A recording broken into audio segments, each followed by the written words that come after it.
सच्चा साथी। एक दफा का जिक्र है कि सुल्ताना नामी एक लड़की अपने वालिद के साथ एक छोटे से गांव में रहती थी। इसकी वालिदा का बचपन में ही इंतकाल हो गया था। वो अपने घर का काम खुद ही करती थी और फिर कॉलेज भी जाती थी। कॉलेज जाते हुए वो हर रोज रास्ते में एक जगह पर परिंदों को खाना खिलाया करती थी। इसके घर में भी 2 परिंदे थे, वो उन्हें रोजाना खिलाया करती थी। एक दिन जमींदार के बेटे ने इसे परिंदों को खाना खिलाते देखा तो इसने अपने वालिद के पास जाकर कहा कि वो सुल्ताना से शादी करना चाहता है।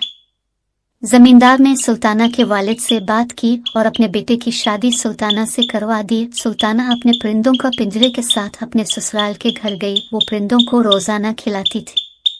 सुल्ताना की सास को ये बात बिल्कुल पसंद नहीं थी।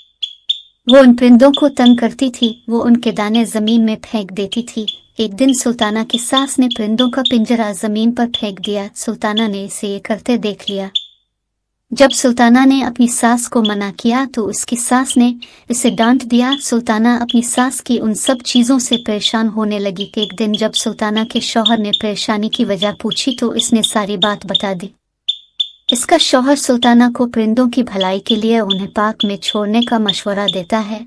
अपने शौहर के कहने पर सुल्ताना ने बाकी परिंदों के साथ दोनों परिंदों को भी पार्क में छोड़ दिया। वो कभी कभी खाना देने पार्क में जाती थी। अब पार्क के सारे परिंदे सुल्ताना के अच्छे दोस्त बन चुके थे।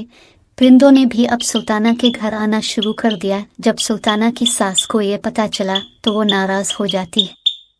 एक दिन वो सुल्ताना को अपने साथ डॉक्टर के पास लेकर जा रही थी कि रास्ते में कुछ चोरों ने सुल्ताना की सास के जेवरात चोरी करने की कोशिश की। तब सुल्ताना के परिंदे आए और चोरों पर हमला किया, जिसकी वजह से चोर फरार हो गए। इसके बाद सुल्ताना और उसकी सास घर लौट गई।